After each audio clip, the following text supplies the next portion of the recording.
মানে মানবিক কলা নাকি বিজ্ঞান কোনটা? আর্ট। কেন আর্ট কেন? হ্যাঁ? না এটা সায়েন্স না আর্টস। আমি এটা কোন আমাদের সায়েন্স আর্টস নিয়ে অ্যাসোসিয়েশন আপনাদেরকে যদি বলি যে এটা সায়েন্স না আর্টস কোনটা? হ্যাঁ? আরে কমার্স এর অপশন নেই বুঝছো তো? হ্যাঁ কমার্স তো সবকিছু পৃথিবী সবকিছু কমার্স ঠিক আছে? এটা আর্টস বলেন কে কি? আর্টস বলি নাই, আলাদা করে আর্ট বলছি। আর্ট একটা বস্তু ঠিক আছে এটা এটা যদি সাবজেক্ট ওয়াইজ যদি আর্টস না সায়েন্স ঠিক আছে এটা কোনটা কি বলেন? হ্যাঁ সায়েন্স আপনি সায়েন্সের কথা আমি সায়েন্স সায়েন্সের কথা কেন বলবেন? আমি সায়েন্স আমার মনে হয় যে দেখে যে পলিসি প্রসপেক্টিভ এবং একটা সায়েন্টিফিক মেথড যদি অ্যাপ্লাই করি তখন আমাদের কাজ হবে।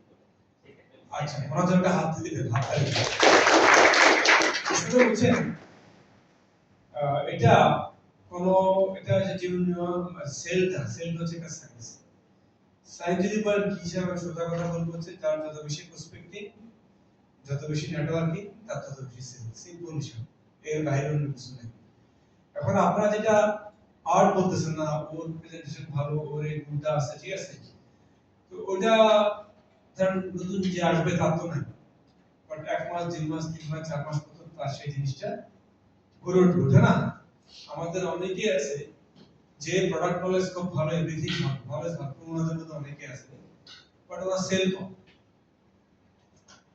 আমার কথা বুঝতে পারছেন যদি আর্ট হতো তাহলে তো সে আর্ট তো না আছে নাকি সে আর্ট না আছে বাট সেল কম এরকম দেখছেন না আপনারা খুব ভালো বোঝে এভরিথিং ভালো বোঝে ভালো সেল কম কেন কারণ হচ্ছে কি আমার পার্সপেক্টিভটা নাই সেই কারণে কিন্তু সেল কম তো এটা ধরেন ম্যাটল্যাবের একটা প্রোডাক্ট এখানে আপনার গ্রাজুয়েশন করা মাস্টার্স করা ঠিক আছে ম্যাটল্যাবের একটা প্রোডাক্ট আপনি 6 মাস পরে যদি না বুঝেন তাহলে এটা বুঝতে হবে যে না আপনার বোঝার ইচ্ছা হবে কারণ আমাদের প্রোডাক্টে এমন কোনো রকেট সায়েন্স না যে একজন অনার্স মাস্টার্স করা লোক সেটা বুঝবে না আমার সাথে একমত তো নাকি ঠিক না যে 6 মাস পরে না বোঝেন কম বোঝেন তাহলে বুঝতে হবে যে এটা আপনার ইচ্ছা হবে ঠিক আছে আপনার এটা বোঝার জন্য যথাযথ সময় ব্যয় করেন বাট যারা যথাযথ সময় যারা ব্যয় করে তারা ঠিকই বুঝে যায় এরপর দেখবেন product knowledge say basic say but কারো সে বেশি কারো সে এটা টোটালি ডিপেন্ড করে হচ্ছে প্রসপেক্টিং এর উপর অতএব এই ব্যবসা যার পাইপলাইনে যত বেশি প্রসপেক্ট থাকে সে তত বেশি সেল করতে পারে ঠিক আছে সেল করতে পারবে এটা হচ্ছে সিম্পল হিসাব এটা হচ্ছে কি আপনার প্রসপেক্টিং এর সংখ্যা হচ্ছে জীবন বীমা সেলের সংখ্যা সমানুপাতিক ঠিক আছে অথবা ডিরেক্টলি প্রপোর্শনাল আমাকে যেটা বলি ঠিক আছে the number of prospecting and the number of sales are directly proportional মানে সমানুপাতিক আপনার prospecting বেশি হলে সেলও বেশি হবে prospecting কম হলে সেলও কম হবে সিম্পল আমার কথাটা বুঝতে পারছেন নাকি তো সেই কারণে আমরা বলবো যে জীবন বীমা হচ্ছে একটা সায়েন্স অথবা বিজ্ঞান যার prospecting এবং নেটওয়ার্কিং যত ভালো যে কোনো পেশা ঠিক আছে পৃথিবী ওয়ার্ল্ড চলতেছে সেলের উপর একজন ফ্ল্যাট ওনার সরি আমাদের রিয়েল এস্টেট কোম্পানি গুলি আছে একটা সারা জীবনে একটা মানুষ ফ্ল্যাট পাবে ওটা সিম্পল আমার মতো সাধারণ মানুষ যারা ই করে ঠিক আছে তারা কিন্তু ফার্স্টে একটা ফ্ল্যাটেরই কিন্তু স্বপ্ন থাকে আর কেউ যদি আর 10টা ফ্ল্যাট কিনে সেটা অন্য হিসাব সেটা ব্যাপার স্যাপার অন্য কিছু থাকতে পারে ঠিক আছে কেউ যদি হইলে বাট একজন সাধারণ মানুষের যেটা আমাদের মতো মধ্যবিত্ত মানুষ ঠিক আছে তাদের কিন্তু একটা কিন্তু ফার্স্ট হচ্ছে একটা ফ্ল্যাট করা তারপর যদি হয় তারপর এটা করার পর অন্য কিছু করে তাই না এটাই তো সিম্পল তো ধরেন ম্যাক্সিমাম লোকেই সারা জীবনে একটা ফ্ল্যাট সেল করতেছে মানে একটা ফ্ল্যাট কিনবে কিন্তু সেই রিয়েল এস্টেটে সেই ফ্ল্যাট সেল করার জন্য যে জিনিস মানুষ জীবনে মোটামুটি একটাই কিনে অথবা বড় যদি দুইটা কিনে ওটা সেল করার জন্য কি লোক আছে না সেলসম্যান আছে না উনি কি সেল করতেছে না সেটা হচ্ছে আমার কথা কারণ এখানে মানুষের সারা জীবনের সঞ্চয় একটা ফ্ল্যাট তাই না বাট ইন্স্যুরেন্স কি সারা জীবনের সঞ্চয় দিয়ে কিনে না তা তো না ঠিক আছে তাতে সেল টাফ সেল কিন্তু সেল অলওয়েজ হচ্ছে মানে একটু টাফ সেল আছে কিন্তু আমি জাস্ট রিয়েল এস্টেটের এক্সাম্পলটা আপনাকে দিলাম আবার দেখি যে কিছু ওষুধ কোম্পানি ঠিক আছে এই বিলাল এজেন্সি কি সাজ্জাদ এজেন্সি কি আছে না সাজ্জাদ এজেন্সি দেখ এখানে দেখি যে অখ্যাত ওষুধ কোম্পানি ওরাও কিন্তু তারা সেলসম্যান নিয়োগ করে কি যে স্যারাজেন কি যেন বলে, ঠিক আছে? তাদের কিন্তু ধরে মানে অফটেক সেল আর কি, তারাও কিন্তু এটা কিন্তু সেল করতেছে সেলসম্যান মাধ্যমে। আর জীবন বীমা তো একটা প্রতিষ্ঠিত বিষয় নাকি, যে একটা প্রতিষ্ঠিত বিষয়। কালকে আমি ট্যাক্সের সেশন নিলাম, ঠিক আছে, বগুড়াতে, যেটা যখন বুঝলাম যে গভর্নমেন্টের একটা প্রেফার সেক্টর হচ্ছে জীবন বীমা, গভর্নমেন্ট যা বেশি বেশি লোক জীবন বীমা করুক, যার কারণ অন্যান্য জায়গায় ট্যাক্সিবিলিটি লিমিটেশন থাকলেও জীবন বীমা ক্ষেত্রে কিন্তু কোনো লিমিটেশন নাই, ঠিক আছে? এটা একটা প্রেফার সেক্টর, ঠিক আছে? এত এই জায়গার যে সেলটা এখানে মানে আরো বেশি, মানে এটা কিন্তু বিভিন্ন কারণে আরো বেশি ইজি। হ্যাঁ, মানুষের মধ্যে কিছুই থাকতে পারে যে লং টার্ম ইয়ে দিয়ে যায় না, বাংলাদেশের সবার কি ভাই শর্টকাট কি আছে এটা দেখেন, ঠিক আছে? বাট আমি প্রায়োরিটি একটা কথা বলি আপনাদের, ঠিক আছে, যে মানুষের এই ধারণা পরিবর্তন করতে হবে। কি কারণে? কারণ শর্টকাটে আর্থিক সফলতা বা আর্থিক পরিকল্পনা কোনো শর্টকাট বিষয় না। আর্থিক পরিকল্পনা সবসময় দীর্ঘমেয়াদী পরিকল্পনা বিষয়। ওকে, বাট আর্থিক সাফল্য দীর্ঘমেয়াদী আসে, শর্টকাটে কিন্তু আসে না। কিন্তু যারা শর্টকাটে করতে যায় তারা ধরা খায়, ধরা খায়। হ্যাঁ, শর্টকাটেরও সাফল্য আসে যদি আপনার কাছে কোনো বড় ধরনের কোনো নতুন আইডিয়া থাকে। আমার কথা বলছেন, বড় ধরনের নতুন আইডিয়া থাকলেও তো 3-4 বছর লাগে নাকি, তাড়াতাড়ি তো হয় না, ঠিক আছে? মানে আর বড় ধরনের নতুন কোনো আইডিয়া পাওয়াও তো কিন্তু এত জেনারেলি কি হয়, সৎ পথে আর্থিক সাফল্যের কোনো শর্টকাট উপায় নাই। এটা সবসময় লং টার্ম পরিকল্পনার বিষয়। এবং ওয়েস্টের লোকেরা, বিদেশিরা এবং এশিয়ার বড় বড় কান্ট্রির লোকেরা এটা কিন্তু ভালো মতোই কিন্তু বুঝে, ঠিক আছে? যেমন আমি ব্যক্তিগত একটা কথা বলে শুরু করি, তারপর মূল ইয়াতে যাব। আমি ম্যাট্রিক 2006 সালে, এই মাসে আমার 20 বছর পূর্ণ হবে। আপনাদের এখানে অনেকে আছেন, আমাকে আপনি আছেন, আমাকে শুরু থেকে ছিলেন, ঠিক আছে? তো আমি 7 সালে একটা মেটলাইফ পলিসি করি, সেটা হচ্ছে কি 5 লাখ টাকা নেয় একদম 16 বছর মেয়াদি। ওকে, 16 বছর মেয়াদি একটা পলিসি করি। এরপর আমি পলিসি করি না, খেয়াল জিনিসটা আমাদের যে সাবজেক্টের মধ্যে এই জিনিসটা অনেক কিছু বুঝে যাবে। এরপর করিনি কি কারণে আমি 7, 8, 9, 10, 11, 12, 15 সালে যে আবার পলিসি করছি। ওকে, এই ফাঁকে বিভিন্ন সময় বলে না যে সবাই চল বন্ধু বান্ধব বলে একসাথে মিলে খামার করি, একসাথে মিলে করি, এরকম ফ্যান্টাসি থাকে না, এগুলি করতে যাই। ধরেন হয়তো বেশি টাকা না, কোনটাতে 1 লাখ টাকা, কোনটাতে আর একটু বেশি, কয় টাকা ফেরত পেয়েছে একটা সময়, অথবা টাকা পাই গেছে, সিম্পল কথা, ঠিক আছে? এত সহজ না কিন্তু, ঠিক আছে? এই সমস্ত জিনিস করা চাকরির পাশাপাশি আমার সাথে একমত আপনারা? টাকা পাই গেছে, টাকা ফেরত পেয়েছে, মিক্সের মধ্যে টাকা পাই গেছে। এখন আমি 2006-7 সালে যে পলিসিটা করছিলাম, বলতে না বলতে 2023 সালে সেটা পলিসিটা মেচুর হয়ে গেছে, 16 বছর অ্যান্ডামেন্ট। তখন 5 লাখ টাকা আমি পাইছি কত, 11.5 লাখ টাকা, 11.5 লাখ টাকা। তো ওই টাকাটা পাওয়ার পর আমার কাছে মনে হচ্ছে এটা আমার লাইফের বেস্ট ডিসিশন ছিল,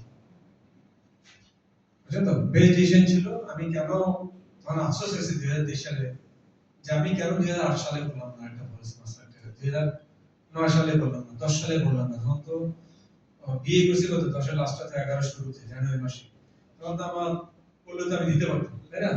এই মান্থলি পলিসি থেকে কাটিয়ে নিত, ঠিক আছে? ইয়া থেকে কাটিয়ে নিত, স্যার থেকে কাটিয়ে নিত, এই যে আমাদের যে থ্রেড হচ্ছে আপনি।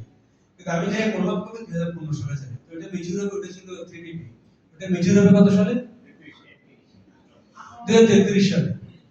তো আমি যদি 2007 সালে যেটা করছি, তাতে 11.5 লাখ টাকা পাইছি, 2008 সালে গুলো তো এই বছর পাইতাম, মানে পরের বছর 2400 পাইতাম, 2500 পাইতাম, ঠিক আছে? 2600 পাইতাম, ঠিক আছে? যেটা 5 লাখ না, আর কম করে একটা আমি করছি তো আমি যে 18 সালে 2015 সালে যায়, যেটা 2033 সালে মিছিল হবে। তো টাকা তো আমার এখন দরকার। আমার কথা বুঝছেন? যত দিন যাচ্ছে টাকা ভ্যালু তো আসলে মানতে পড়তেছে, ইনফ্লেশন বেশি হচ্ছে, তাই না? তো আমি 23 সালে মেচুরিটির সময় যে 11.5 লাখ টাকা পাইছি, 2024 সালে 25 সালে যদি মারক একটা অ্যামাউন্ট পেতাম, ওই টাকা আমি বড় কিছু করতে পারতাম। আমার কাছে এখন আফসোস হয় কেন আমি প্রতি বছর করলাম না, বুঝতে পারছেন? তো যেটা আফসোস হলে তো কিছু করার নাই। সেই সব 15 সালে যাই করছি, 17 সালে যাই করছি, এগুলি ম্যাচুরিটি অনেক পরে। কিন্তু আমার লাইফে অন্যতম ইনভেস্টমেন্টের জন্য বেস্ট ডিসিশন ছিল হচ্ছে মেটলাইফের 5 লাখ টাকা এন্ডারমেন্ট পলিসি করা 2007 সালে। এটা আমি সত্যি কথা বলতেছি, ঠিক আছে?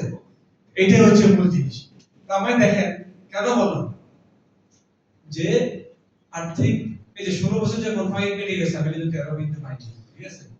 16 বছর অর্থাৎ আর্থিক পরিকল্পনা ইন্স্যুরেন্স এগুলি দীর্ঘমেয়াদী মনে হলেও আসলে এটা কিন্তু দীর্ঘমেয়াদী না, জীবন কোন সময় পার হয়ে যায়, হঠাৎ করে যখন পলিসি ম্যাচিউর হয় তখন বোঝা যায় টাকাটা আসলে কত বেশি প্রয়োজন ছিল আর কি, ঠিক আছে? 16 বছর কনফাইন চলে গেছে আমরা বুঝে নেই কিন্তু বাট মানুষের এটা বুঝতে হবে, শর্টকাটে চায় এবং একটা সময় ধরা খায়, ঠিক আছে? ধরা খায়, এটা হচ্ছে সমস্যা। বাট মানুষের মধ্যে এই জিনিসটা আপনি যদি বুঝতে পারেন, আমি যদি বুঝতে পারি, তাকে এটা কিন্তু বুঝাইতে হবে যে না, আর্থিক সাফল্য সবসময় দীর্ঘমেয়াদী পরিকল্পনার বিষয়। বড় ধরনের কোনো আইডিয়া ছাড়া, নতুন কোনো বিজনেস আইডিয়া ছাড়া আসলে আর্থিক সাফল্য শর্টকাটে আসে না, ঠিক আছে? এই হচ্ছে কথা, আমি সব কথার কথা। এখন যেটা বলতেছিলাম যে প্রসপেক্টিভ এর ক্ষেত্রে দেখেন, আমি যদি যাই স্বাভাবিক জন্মগতভাবে কেউ কিন্তু আসলে পেশাদার বিক্রি করতে হয় না, তাকে কিন্তু ইচ্ছা শক্তি, ফার্স্ট হচ্ছে মাইন্ডসেট থাকতে হবে। আমি কিছুক্ষণ আগে যেটা বলবো, উপযুক্ত ইচ্ছা শক্তি থাকতে হবে, কেউ আসলো বা সিরিয়াসলি কাজ করলো না, ঠিক আছে? তারপর হচ্ছে উপযুক্ত প্রশিক্ষণ, অনুশীলন এবং অভিজ্ঞতা অর্জনের মাধ্যমে কিন্তু একজন সফল বিক্রয় কর্মী হয়ে ওঠে। তারপর দেখেন এখানে যেটা আছে যে সফল বিক্রয়ের জন্য কি সফলতা অর্জনের জন্য প্রয়োজন কি? মানসিকতা। ফার্স্ট হচ্ছে মানসিকতা দরকার। তারপর হচ্ছে কি দক্ষতা দরকার। দক্ষতা যে আপনি আজকে ট্রেনিং করতেছেন সেটা হচ্ছে আপনার দক্ষতাকে উন্নত করার জন্য আমরা ট্রেনিং করাচ্ছি, ঠিক আছে? আর একটা হচ্ছে কি সহায়ক হাতিয়ার। এখন সহায়ক হাতিয়ারটা কি? যেমন মেটালের গত বছর 2853 কোটি টাকার ইয়া দিছে, ট্রেন দিছে। তারা গেছে 2893, তারা গেছে 2981 কোটি টাকা, 2981। এই ডাটা কি অন্য কোনো কোম্পানির আছে? নাই। তার মানে আপনার যে ইনফরমেশন এটাও কিন্তু আপনার একটা সেলিং টুলস, নাকি? তার সেলিং সহায়ক হাতিয়ার মানে কি? Selling tools. পিছনে আমাকে শুনতে পাচ্ছেন তো? আমার কথা বুঝা যাচ্ছে তো? স্যার এসিটা একটু কমায় দেওয়া যাবে না স্যার? একটু হ্যাঁ, এসিটা একটু কমায় দেওয়ার ব্যবস্থা করুন। এসিটা কমাই দিব স্যার আচ্ছা, না আমি লোক ডাকতেছি। আরো এসিটা একটু কমাই। ওই এসি তাহলে আমরা বসি, ঠিক আছে? স্যার ওনাকে বলেন কোন এসিটা যাবে, মাঝখান দিয়ে যাবে। তার মানে কি সহায়ক হাতিয়ারটা বুঝছেন তো নাকি? যেমন আপনার কি এমএসএস কে ইউজ করেন সবাই স্যার হ্যাঁ? সবাই সবাই। এটা কি অন্য কোনো কোম্পানির প্ল্যাটফর্ম আছে? না, এটা আপনার জন্য একটা টুলস, অনেক টুলস, অনেক সহায়কটা টুলস। বিশাল টুলস। এই যে ক্লেম, বাংলাদেশের যে কোনো জায়গাতে ক্লেম যদি সাবমিট করেন কতক্ষণ লাগে? 5 থেকে 10 মিনিট। এখানে কি বড় বড় ফাইলের কাগজ দিয়ে এখানে জমা আসতে হয়? বাংলাদেশের যে কোনো কোণা থেকে কিন্তু যে কেউ 5-10 মিনিটে ক্লেমটা করতে হয়। তার মানে এটা কি সহায়ক হাতিয়ার? হ্যাঁ বলেন না। আমি যে এমএসএস টা আমরা ইউজ করি, তিনটা আমাদেরকে বোনাস রেট লেখা থাকে। আচ্ছা আমি গতকালকে আমাকে একজন বলতে ভাই কোনটা করতে। আচ্ছা ঠিক আছে, একটু করবেন, আমাদের পরে যে আসবে উনি আমারটা শেষ করি। এখানে যে প্রজেকশন দেয়া আছে, তিনটা রেট ধরে কথা বলে, ঠিক আছে? এটা প্রজেকশন দেয়া, ওটা নিয়ে এখানে টপিক হয়ে কথা বলা মানে পরে যে আসবে তাকে আমি বলে দিব, আমাদের তানভীর সাহেব আসবে, ওনার সাথে এটা কোশ্চেনটা করে ঠিক আছে? তানভীর সাহেব যখন আসবে আর কি। তারপর দেখেন এখানে তার মানে সহায়ক হাতিয়ার অথবা টুলস কিন্তু ম্যাটল্যাবের সবচেয়ে বেশি, নাকি? হ্যাঁ। অন্য কোনো কোম্পানির যেগুলো লোকাল ইন্স্যুরেন্স আর অন্য কোনো কোম্পানি যারা আছে তাদের কি এই পরিমাণ সহায়ক হাতিয়ার আছে? না না, এই যে ম্যাটল্যাব 158 বছরের কোম্পানি, 1997 সাল থেকে নাম্বার 1 কোম্পানি। এই ইনফরমেশনটা কিন্তু আপনার একটা টুলস, কিন্তু বুঝতে পারছেন? এই ইনফরমেশনটা কিন্তু আপনার একটা টুলস। প্রতি বছর ম্যাটল্যাব এনবিআরএ থেকে স্বীকৃতি পায় লার্জ ট্যাক্সপেয়ার কোম্পানি হিসেবে, যেখানে 8টা কোম্পানি পায়, সেখানে ম্যাটল্যাব প্রতি বছর থাকে। এটা কিন্তু আপনার একটা টুলস, কিন্তু ঠিক আছে? আপনার একটা টুলস, আপনার ক্লেমসের যে সিস্টেম। তো এই সহায়ক হাতিয়ারগুলি ইউজ করা জানতে হবে, যেটা আপনাকে আরো দক্ষ বিক্রি কর্মী হিসেবে গড়ে তোলে। তার মানে দেখেন সহায়ক হাতিয়ার যা যা আছে সব কিন্তু ম্যাটল্যাব প্রতিনিয়ত কিন্তু দিয়ে যাচ্ছে, কিন্তু দিয়ে যাচ্ছে না? জি। দেখেন ম্যাটল্যাব এখন কত, আমি দেখলাম বগুড়ার মতো এলাকায় তো 90% এর বেশি পলিসি, অথবা নর্থ বেঙ্গলের মতো 90% এর বেশি পলিসি এমএসএস এর মাধ্যমে সাবমিট হয়। এই যে ডিজিটালাইজেশনটা আমাদেরকে কতটুকু আগায় দিচ্ছে আপনি চিন্তা করতে পারবেন, ঠিক আছে? অন্য কোম্পানিতে কত বেশি আগায় দিচ্ছে, কিন্তু কারণ হচ্ছে কি একটা সময় মানুষ পেপারে করবে না, নতুন জেনারেশন যারা আসছে, ঠিক আছে? এটা কিন্তু এত পেপার বেসড কাজ কিন্তু করবেন, ঠিক আছে? আস্তে আস্তে পেপার বেস কাজ কিন্তু শেষ হয়ে যাবে। যে কেউ ইচ্ছা করলে ডাক্তার দেখাইলেও ক্লিন করবে, 5 মিনিট লাগে, 5 থেকে 10 মিনিট লাগে, যদি ভালো মতো জানে 10 মিনিট লাগে, ঠিক আছে? এটা কয়টা কোম্পানি সুযোগ দিয়ে আছে। অনেক কোম্পানি আমি দেখি, ব্যাংকের কথা বাদে দিলাম, কিছু কিছু ব্যাংকের অবস্থা আপনারা জানেন, অনেক কোম্পানি শুনে যে নাকি ম্যাচুরিটির জন্য জমা দিলে লোকাল কোম্পানিতে ওরা নাকি ডেট পালা, সিরিয়াল নাম্বার ফালা নাই, কবে দিবে এটা, শুনছেন এটা? আবার আবার একটা ক্লেম দিতে নাকি বোর্ড মিটিং লাগে। আর আমাদের একজন এখানে ইয়ং অফিসার বসে বসে সব কিন্তু লাখ লাখ কোটি টাকা কিন্তু দিয়ে দিচ্ছি, ঠিক আছে? আসেন, এরপর দেখেন আজকে যে এক্সপার্ট, সে এক সময় প্রত্যেকে আসলে আস্তে আস্তে এক্সপার্ট হয়। মানে আজকে যে এক্সপার্ট, যে সাইকেল চালাচ্ছে, সেও কিন্তু একটা সময় কিন্তু বিগিনার ছিল, ঠিক আছে? শুরু করছে, এই জিনিসটা এখানে দেখানো হচ্ছে। দেখেন জীবনটা এই করতে কেন, কার জন্য, কখন, মানুষের সাথে টাইমিংটা কখন, এটা কিন্তু একটা ইম্পর্টেন্ট। যেমন একটা গল্প আছে, একবার এক ইন্স্যুরেন্স ফাইন্যান্সিয়াল অ্যাসোসিয়েট কোন এক লোকের কাছে গেছে, এর আগে সে 5 দিন গেছে, 5 দিন ওনার কাছে সেল হয়নি। খেয়াল করেন জিনিসটা, 5 দিন উনি বলছে, সেল হয়নি। 6ষ্ঠ দিন যাওয়ার পর যার কাছে সেল করছে, উনি বলতেছে যে আমি আজকে কিনবো। আপনি এতদিন এই কথা বলেননি কেন? আপনি আজকে যা বলতেছেন এতদিন বলেননি কেন? তখন আমাদের ফাইন্যান্সিয়াল অ্যাসোসিয়েট উত্তর দিছে যে স্যার, এতদিন আমি বলিনি এই কারণে, কারণ এতদিন আপনি কথা শোনার জন্য রেডি ছিলেন না, ঠিক আছে? আজকে রেডি আছেন, সেই কারণে আমি এটা বুঝছি। ওকে, তার মানে টাইমিং, টাইমিং কিন্তু একটা ইম্পর্টেন্ট জিনিস, ঠিক আছে? তাকে কখন কোন জিনিসটা বলতে হবে। এরপর দেখেন যে মানুষের মধ্যে এই জিনিসটা আপনার ভালো মতো বুঝতে হবে, ঠিক আছে? যিনি না শুধু যে কাভার হলো তা না, এটা কিন্তু একটা এক ধরনের ফোর্স সঞ্চয় কিন্তু, ঠিক আছে? সঞ্চয় যেটা মেয়াদ প্রতি মূল্য আছে, এটা নিরাপদ বিনিয়োগ। পাটলাফি বিনিয়োগ কি নিরাপদ না নাকি? যেমন আপনার ব্যাংকে কিন্তু অনেক ব্যাংকে, আমি নিজেও কিন্তু ভুক্তভোগী, একটা ব্যাংকে কিন্তু আমার টাকাও কিন্তু আটকা পড়ছে, ঠিক আছে? এক সময় নাম্বার প্রথম সারি ব্যাংক ছিল, সেই ব্যাংকে কিন্তু আমার টাকা আটকা পড়ছে। আপনারা অনেকে কিন্তু ব্যাংক, বড় বড় ব্যাংক 20,000 টাকা চাইলে কিন্তু ওরা দিতে পারেন, ঠিক আছে? First security sir. হ্যাঁ, বিভিন্ন ব্যাংক, আমি নাম বলবো না, ঠিক আছে? ঠিক আছে, ভালো টাকা। এখন আপনারা কম বেশি অনেকে কিন্তু এটা কিন্তু, যেমন শুনি অনেক কাস্টমার 2 টাকা জমা আছে, এখানে কিন্তু টাকা তুলতে পারতেছে না। মেটলাফি কি সিচুয়েশন তৈরি হয়? আমার কথা বল, মেটলাফি কি সিচুয়েশন তৈরি হয়? সেই কিন্তু তৈরি হয় না, হয়নি কিন্তু, ঠিক আছে? আবার ধরেন একটা জিনিস খেয়াল করেন, আপনি ব্যাংকে অ্যাকাউন্ট করছেন, ঠিক আছে? ব্যাংকে অ্যাকাউন্ট করছেন, আমার 2-3টা ব্যাংকে অ্যাকাউন্ট আছে, বিভিন্ন রকমের করতেছি, ঠিক আছে? অমুক ব্যাংকে এক্সাইজ ডিউটি 150 টাকা, অমুক ব্যাংকে এসএমএস ফি কাটে 400 টাকা, কার্ড ফি কাটে 500 টাকা, 545 টাকা, শুধু এই মেসেজ পাই আমি। আবার পলিসি ম্যাচিউর ছিল, যেটা আমি যেটা কথা বললাম, 4 লাখ টাকা ঢোকার পর কিন্তু কাছে আমার 3,000 টাকা। তো সারাক্ষণ কিন্তু আমি ব্যাংক থেকে মেসেজ পাই, অমুক টাকা আসছে, অমুক টাকা আসছে, অমুক টাকা আসছে। কোন টাকা ইন্টারেস্ট দিচ্ছে, এটা কিন্তু মেসেজ কিন্তু খুব কম পাই, মানে কালে ভদ্র পাই। খেয়াল করছেন? খেয়াল করছেন? এখন ম্যাটল্যাবে যদি বিনিয়োগ যদি করে, আমরা কি সারা বছর মেসেজ পাঠাই, আপনার সার্টিফিকেট হয়েছে, সার্টিফিকেট আছে, সার্টিফিকেট আছে, এগুলি কোন সময় মেসেজ পাঠাই আমরা? বুঝতে পারছেন? এটা কিন্তু জিনিসটা কিন্তু খেয়াল করবেন, ঠিক আছে?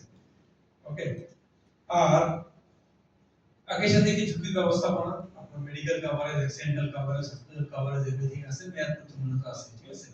তো সবকিছু মিলে হচ্ছে আমার এই জীবন বীমাটা। তো এটা প্রসপেক্টিংয়ের সময় কিন্তু কাস্টমারকে কিন্তু আপনাকে ভালো মতো একটু আমি যেভাবে এক্সপ্লেইন করব, ঠিক আছে? যেমন ইনকাম ট্যাক্সের সেশন আছে আমাদের, ইনকাম ট্যাক্স সেশন, ঠিক আছে? থাকলে ভালো হতো। কারণ দেখেন কিছু আগে বললাম যে ব্যাংকে সারাক্ষণ মেসেজ এই টাকা দিস, ওই টাকা দিস, মেসেজ কি কাস্টমারের কাছে এদিকে পাঠায়? আবার দেখেন আপনি 18 বছর একটা পলিসি করলেন, প্রসপেক্টিভ বুঝিয়ে দেবেন, 18 বছর একটা পলিসি করলেন, আপনি কি 18 বছর যাবত কি ট্যাক্স রিবেট পাচ্ছেন না? প্রতি বছর যা জমা দিচ্ছে এটা ট্যাক্স রিবেট পাচ্ছেন না? ইভেন এমথিনি পলিসিতে ম্যাডাম যেটা বলছে 6 বছর পর যে পার্সোনালিটি পাচ্ছেন, এটা ট্যাক্স দিতে হচ্ছে। এটা ট্যাক্স দিতে কখন? যখন ফুল ম্যাচুরিটি হয়, তখন দেখা যায় আপনি টোটাল কত টাকা বেশি পেয়েছেন। তার মানে এটা কি ট্যাক্স ডিফারেন্স না? আপনাকে কিন্তু ইমিডিয়েট কিন্তু কোনো ট্যাক্স দিতে হচ্ছে না। আপনি 18 বছর যাবত ট্যাক্স রিবেট খাচ্ছেন, কিন্তু আপনাকে ট্যাক্স দিতে হচ্ছে কবে? 18 বছর পরে যে যখন ম্যাচুর হচ্ছে, যেটা বেশি পাচ্ছেন সেটার উপর আপনাকে ট্যাক্স দিতে হচ্ছে। এটা বিনিয়োগ হিসেবে কেমন? এই বিনিয়োগ আপনাকে প্রতি বছরই ট্যাক্স দিতে এটার জন্য, তার মানে কি বিনিয়োগ হিসেবে কিন্তু এটা কিন্তু খুব ভালো একটা জিনিস। কারণ আপনি ট্যাক্সটা আপনি 18 বছর পরে যায় দিচ্ছেন অথবা 16 বছর পরে যায় কিন্তু আপনি দিচ্ছেন যেটা প্রফিট হচ্ছে কিন্তু আপনাকে বছর কিন্তু কোনো ট্যাক্স চার্জ হচ্ছে না।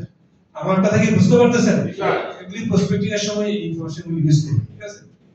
সেই কারণে বলেছিলেন যে নিরাপদ বিনিয়োগ। এরপর দেখেন আমরা একটা কথা বলি, এখানে বেসিকের কথা এটা আমি স্কিপ করে পরেরটা যাই। দেখেন আমরা তো সবসময় দেখছি যে আমাদের যে সেলস সাইকেল, আপনারা ট্রেনিং করছেন তাই না? সেলস সাইকেলের মধ্যে প্রথম ধাপ কোনটা? প্রসপেক্টিং। দ্বিতীয় ধাপ কোনটা? অ্যাপ্রোচ। বাট ক্রুশিয়াল কোনটা? প্রসপেক্টিং। আপনার প্রসপেক্ট থাকলে অ্যাপ্রোচ করুন। তারপর হচ্ছে কি ফ্যাক্ট ফাইন্ডিং বা চার্জেস ইস্যু, তারপরে তাকে প্রেজেন্ট করা, প্রোডাক্ট প্রেজেন্ট করা, এক ব্যাগ একাধিক প্রোডাক্ট প্রেজেন্ট করা, সর্বশেষ কি পলিসি ক্লোজ করা। তা আমি এখন কোনটা নিয়ে কথা বলতেছি? আমি তো বলছি প্রসপেক্টিং, এবং আমি শুরুতে বলছি প্রসপেক্টিং কি, ইন্স্যুরেন্স সেলটা কি, ইন্স্যুরেন্স সেল কি, ইন্স্যুরেন্স সেলিং হচ্ছে কি সায়েন্স। সায়েন্সটা কিসের উপর? কারণ আপনার যত বেশি প্রসপেক্টিং তত বেশি এটা সেলের সাথে একটা সমানুপাতিক। ওকে, এই তো প্রসপেক্টিং আসবে এখানে। এখন দেখেন প্রসপেক্ট, ঠিক আছে? প্রসপেক্টের মধ্যে আমরা ট্রেডিশনালি যেটাই করে দেখেন আগে সেই 90 দশকে অথবা আপনার ইভেন 2000 থেকে 2010 সাল 15 সাল পর্যন্ত আমরা সবসময় যে ফানেলটা দেখা যায় সেখানে কি আছে যে আপনি প্রসপেক্টিং করবেন, তাকে 10টা কল করবেন, 10টা কল থেকে তার সাথে 7 জন অ্যাপয়েন্টমেন্ট দিবেন, সেখানে 4 জনকে আপনি প্রেজেন্টেশন দিলেন। সেল হলো কয়টা? একটা। তাহলে হচ্ছে ইনপুট আউটপুট ফানেল। বাট বাস্তবে কি এখন 10টা কল 7 জনের সাথে আপনি যদি মিটিং যদি করেন তাহলে কি একটা সেল হবে? এখন আরো বেশি হবে। বাট এই যে অ্যাপ্রোচটা, এটা হচ্ছে কনজারভেটিভ অ্যাপ্রোচ, মানে আমরা 90 দশকে এবং 2001 থেকে 1 সাল থেকে 10 সাল পর্যন্ত আমরা এটা ইউজ করতাম, মানে এটাই ছিল স্ট্যান্ডার্ড আর কি। বাট এখন কিন্তু আপনি 4 জনকে যদি 7 জনকে যদি প্রেজেন্টেশন যদি দেন, আপনাদের সময় দেখেন 3-4টা সেল হওয়ার সম্ভাবনা কিন্তু বেশি। বাট তখন কিন্তু সেল হয়নি যখন এই ফানালটা ছিল, তখন তো ইন্স্যুরেন্স মার্কেটটা, ম্যাট্রিক্স মার্কেটটা আরো বেশি ডমিনেট করছে। কারণ তখন ম্যাক্সিমাম লোকে এখন ইন্স্যুরেন্সের ডাটা প্রসপেক্টিং করা অথবা তাকে প্রেজেন্টেশন দেওয়া, তাকে অ্যাপ্রোচ করাটা যতটা ইজি, তখন কিন্তু আরো কঠিন ছিল। যেমন কথা বলি, তখন তো 1 লাখ টাকা পলিসি ছিল, তাই না? 1 লাখ টাকা পলিসিতে প্রিমিয়াম কত আসে? মাসের প্রিমিয়াম 8,000, সারা এখন তো 1 লাখ টাকা পলিসি নেই, 8,000 আশেপাশে। তখন বাৎসরিক প্রিমিয়াম ছিল এটা, ক্যালকুলেট। বোনাস ছিল কত? আমার মনে আছে 1990 সালে বোনাস ছিল হচ্ছে 1025 টাকা, দুইটা মিলে, বুঝছেন তো? এখন তো বোনাস বেশি। এখন যে লোক তখন 1 লাখ টাকা পলিসি করতো, তাকে বাৎসরিক প্রিমিয়াম দিতে কত? 8,000 টাকার আশেপাশে। সেখানে সে যদি আরো 20,000 টাকা যোগ করতো, সে 90 সালের দিকে 20,000 টাকা অথবা 30,000 যোগ করতো, অথবা 30-40,000 টাকা 8,000 টাকার সাথে, তাহলে ওরা 2-3 বছর প্রিমিয়াম দিতে সাভারে জমি কিনতে পারতো। আমি কি বুঝেছি কথাটা? জি জি। আমি বুঝতে পারছি? আপনি কি আমার সাথে একমত নাকি? কারণ সাভারে কিন্তু দেখেন আমাদের বাচ্চারা যারা কিনছে জিজ্ঞেস করার কথা দিয়ে গেছে এখানে। ওকে, না সাভারের কথা বলতেছি না, আমি সাভার এই মালিবাগ সিলেট এসব এলাকায় যারা কিনছে, ঠিক আছে? সাভার আমি ছিলাম না, ঠিক আছে? আমি জাস্ট একটা স্টুডেন্ট হলাম আর, ঠিক আছে? এই আর কি। তখন কি সেভেন হচ্ছে না, ঠিক না? রেট তো এখন একই আছে নাকি? রেট তো এখন একই আছে, আর বোনাস তো তখন আরো কম ছিল। সেটা কথা আমি বলতেছি যে এখন যদি আপনি 7 জনের সাথে মিটিং করেন, তাহলে আপনার 4 জনকে আপনি প্রেজেন্টেশন দিলে আরো 4টা সেল হওয়ার সম্ভাবনা বেশি, ঠিক আছে? আমরা দেখেন যে প্রজেক্ট 100 একটা কথা ছিল, মনে আছে? সবাই জানেন প্রজেক্ট 100 কি? আমরা একটা শীট বানাতাম, সেখানে একজনের নাম, প্রসপেক্টের নাম, তার এজ, মোবাইল নাম্বার, তার বৈবাহিক অবস্থা, তার বার্ষিক অথবা মাসিক আনুমানিক ইনকাম কত, ছেলে মেয়ে কত, এটা একটা লিস্ট মেইনটেইন করতাম, ঠিক আছে? একটা লিস্ট মেইনটেইন করতাম, সেই লিস্ট ধরে কাজ করতাম। এটাকে বলে প্রসপেক্টিং অথবা সম্ভাব্য তালিকা তৈরি করা। এখন তো আমাদের আর ম্যানুয়াল লিস্ট মেইনটেইন করতে হয় না কি কারণে? কারণ আপনার মাইলেজে অথবা এমএসএস এ কিন্তু এটা কিন্তু আছে কিন্তু, তাই না? তো ওইটাই প্রজেক্ট হিসেবে ধরেন। এরপর যে সমাধান ক্ষেত্র সমূহের ন্যাচারাল মার্কেট, এটা আমি ন্যাচারাল মার্কেট নিয়ে পরে কথা বলবো। তারপর হচ্ছে পিএনএফআর কি ইউজ করেন এখন? পিএনএফআর কি এখন ইউজ করেন? কেউ ইউজ করেন কিনা বলেন? করা হয় না স্যার। হ্যাঁ, করা হয় না স্যার। করা হয় না। এটা কেন করা হয় না বলতে একটু কারণটা কি? অবস্থায় কিছু প্রোডাক্ট হ্যাঁ সমস্ত কিছু কিছু প্রোডাক্ট কি কিছু প্রোডাক্ট আমরা চালু না না পিএনএটা হচ্ছে কি আমাদের ফর্মটা কি দেখছেন আপনি হ্যাঁ। করা হয় ওটা দিয়ে দুইটা কাজ হয়ে যায় একটা হচ্ছে যে উনি যদি পিএনএ ফর্মটা তো আপনারা জানেন সবাই তাহলে ভেরি কিছু কোশ্চেন থাকে তো কোশ্চেনের মধ্যে উনি এগ্রি করবেন যে ওরা জাস্ট এটা চয়েস দেওয়া আর কি ওখানে দুইটা কাজ হয় একটা হচ্ছে প্রসপেক্টিং আর একটা হচ্ছে কি মানে মানে পিএনএ ফর্মটা আসলে কি জানেন ইন্স্যুরেন্স যে দরকার কোনটা কথা এটার সাথে কাস্টমার এগ্রি করা আমার কথা বুঝতে পারছেন তার কাছে প্রায়োরিটি ভিন্ন হইতে পারে প্রায়োরিটি যে আমরা কিন্তু প্রোডাক্টটা সেট করি বাট উনি তো বেসিক্যালি আপনার সাথে এগ্রি করতেছে তাই না এগ্রি করতেছে একই সাথে দুইটা কাজ হয় একটা পিএনএ ফর্ম দিয়ে একই সাথে প্রসপেক্টিং হয় এবং একই সাথে কি হয় ফ্যাক্ট ফাইন্ডিং হয় যে আপনি বুঝতে পারেন তাকে কোনটা দরকার আপনারা চেষ্টা করেন পিএনএ ফর্মটা যেখানে একটু টাফ কাস্টমার ইয়া কাস্টমার সেখানে পিএনএ ফর্মটা দিয়ে আগান ঠিক আছে পিএনএ ফর্মটা কি আপনাদের ইয়াতে আছে এজেন্সি তো আছে ইয়াতে আপনি মাইলেজে আছে কিনা আছে না ওটা আপনি ভার্চুয়ালি দেখাতে পারেন ঠিক না আর যারা অনেকে হার্ড কপি রাখতে পারেন এটা যদি হার্ড কপি রাখলে সমস্যা নেই ঠিক আছে যখন সব ক্ষেত্রে অ্যাপ্লাই করা বাট কোনো কোনো ক্ষেত্রে কিন্তু এটা কিন্তু কাজে দিবে আমি বলবো যে আপনারা একটু বেসিকে যান পিএনএ ফর্মটা প্রসপেক্টিভের কাজে লাগান ওটা দিয়ে হবে কি আপনারা দেখেন পিএনএ ফর্মটাতে যেটা আছে এটা তো প্রজেকশনের আমরা যেভাবে মেইনটেইন করতে হবে ঠিক আছে এটা আমি প্রজেক্টে বললাম এখন এটা আপনারা মাইলেজে করবেন ঠিক আছে মাইলেজে থাকে ঠিক আছে যে কি আছে এটা সবাই দেখেন প্রজেক্টর মানে এই না যে আপনাকে আজকে বসে 100 করে লিস্ট করতে হবে আপনি 20টা 30টা করে 40টা করে আগাবেন লিস্ট বেজ অনুযায়ী আপনি কাজ করবেন তার মানে আপনি যে প্রসপেক্টিংটা করতেছেন সম্ভাব্য ক্রেতাকে যে বুঝতেছেন এটা অর্গানাইজ হয়ে যে বুঝতেছেন আমার কথা বুঝতে পারছেন এটা মেইনটেইন করার ম্যাডাম মনে হয় হয়েছে পাশে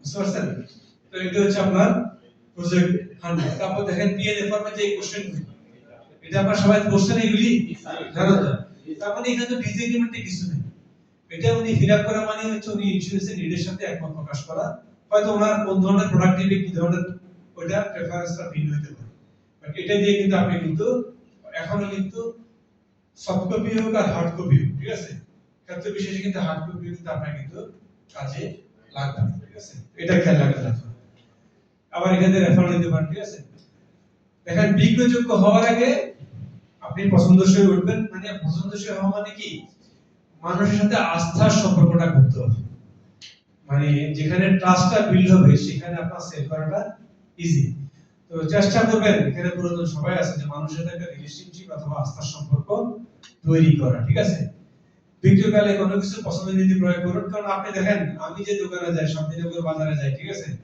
ওখানে ডিরেক্টর দোকানের সাথে কিন্তু আমার কিন্তু ভালো সম্পর্ক হয়েছে ঠিক না আমি এখানে বিশ্বাস করি যে না উনি আমাকে যে পছন্দ মানে ন্যায্য ইয়াটা দেবে এটা কিন্তু আশা এটা কিন্তু মানে দেখতে জানা উনি আমার সাথে করছে ওনার সাথে আর আমি ওনার সাথে করছি আমার সাথে বুঝেন কিন্তু ঠিক আছে কারণ আমিও ভালো জিনিসটা চাই ন্যায্য দাম চাই আবার ওনারও কিন্তু সেল করা দরকার নেই ঠিক আছে তার মানে আস্থার সম্পর্ক আসলে একসাথে দুই সাইড থেকে কিন্তু হয়ে যায় ঠিক আছে দুইজনেরই কিন্তু লাভ নেই দুইটা ঠিক আছে তো মানুষের সাথে যখন বিশ্বাস অর্জন করবেন একটা ভালো সম্পর্ক হবে তখন কিন্তু তার সাথে কিন্তু সেল করাটা ইজি হবে কিন্তু এখানে একটা ব্যাপার আছে শুধু আস্থার সম্পর্ক করলে হবে না আপনি যে একটু কাবিল লোক আপনি যে জানেন সেটা কিন্তু তাকে বুঝাইতে হবে যেমন আমাদের কোনো এক এজেন্সি এক ইউনিট ম্যানেজার বলবো না আমি তার খালাতো ভাই না মামাতো ভাই উনি হচ্ছে কি ডাক্তার তো ডাক্তার তো ইনকাম ভালো উনি তার খালাতো ভাই তার জুনিয়র আর কি বলতে স্যার কি আমাদের ইউনিট বসে তুই পলিসি করলে আমার বলিস ম্যাট্রাইকে করিস আমি আমার সাথে করিস ঠিক আছে তো উনিও বসে ঠিক আছে আমার সাথে করবো ভাই ঠিক আছে দাদা আপনার সাথে করবো বসে হঠাৎ করে আমাদের ইউনিট ম্যানেজার ঠিক আছে উনি শুনতে পারলো যে ঢাকার ইউনিট ম্যানেজার তার খালাতো ভাই শুধু খুলনার মরল এজেন্সিতে 1 কোটি টাকার পলিসি করে দিয়েছে আমার কথা বুঝছেন তো ওই কথা আমার উনি জানতে পারে কি ব্যাপার ঠিক আছে এটা বলা গেল তো পরে উনি বলছে যে তাকে একটু বুঝতে যে আপনার সাথে একটা করবো আরো কম টাকা রাখবো তার মানে এখানে খেয়াল করার জিনিসটা যে উনি খাওয়া দাওয়াকে বলে রাখছে পলিসি গুলো আমার সাথে করেছে আর খাওয়া দাওয়া বলছে ঠিক আছে ডাক্তার সাহেব বুঝে গেছে কোনো তো আমার সাথে করবো ঠিক আছে তো মাঝখান দিয়ে আরেকজন এসে তাকে 1 কোটি টাকা পলিসি করাই ফেলল তো এটার ক্রেডিটটা কার এটা না ওই এফে না ডিসক্রেডিট কার এই ইউনিট ম্যানেজার লেখা এই ম্যানেজার তার মানে ওই এফে তাকে এমন ভাবে বলছে এমন কন্ডিশনের সাথে বলছে এমন লজিক্যালি বলছে সে তার খাওয়া দাওয়া বাদ দিয়ে তাকে বেশি কাবিল মনে করছে না, তার উপর নির্ভরতা পাইছে, বুঝেন কিন্তু অর্থনৈতিক রিলিজ তার উপর নির্ভরতা পাইছে, তার উপর আস্থা পাইছে, আমি সেটাই কিন্তু এখানে বুঝাচ্ছি। কিন্তু সে পলিসি করছে, ঠিক আছে, যার কারণে সে এখানে টক্কর দিয়ে এখানে 1 কোটি টাকা পলিসি করে ফেলছে। আর এখানে আমাদের যারা বসে ঠিক আছে আমার সাথে করিস শেষ, চলো চলো। তার মানে এখানে ব্যাপারটা হচ্ছে আস্থার এবং নির্ভরতা। শুধু আস্থার বিশ্বাস হইলে হয় না, রিলেশনশিপ ভালো থাকলে হয় না, আপনি যে দক্ষ সেটাও কিন্তু তাকে কিন্তু বুঝতে হবে, ঠিক আছে, সেটাও কিন্তু তাকে কিন্তু বুঝতে হবে। এই হচ্ছে কথা আর কি। এরপর আসেন, আমি একটু পরে যাই, ঠিক আছে। আগে ধরুন এখানে টার্গেট মার্কেটিং। টার্গেট মার্কেটিং জিনিসটা আসলে যে প্রসপেক্টিং তো বললাম, এখন প্রসপেক্টিং এর টার্গেট মার্কেটিং আসলে প্রসপেক্টিং একই, মানে প্রসপেক্টিংটা কিভাবে করবেন টার্গেট মার্কেটিং তার একটা অনুষঙ্গ।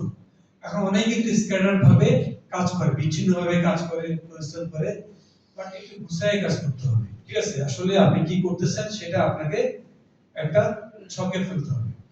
তো টার্গেট মার্কেটিং এর বাংলা কি? অভিষ্ট বিপণন। মার্কেটিং মানে বিপণন নাকি, ঠিক আছে। ওকে, আমরা ছোটকালে শপিং করাকে বলতাম মার্কেটিং, ঠিক আছে, এখনো বলে আছে। এখন অনেকে বলে, পরে একটু বড় হয়ে বললাম না, শপিং হচ্ছে কেনাকাটা করা, মার্কেটিং হচ্ছে বিপণন করা, নাকি এই আর কি। তো ছোটকালে কিন্তু শপিং থেকে বলতাম মার্কেটিং করতে যাচ্ছি, ঠিক আছে, মানে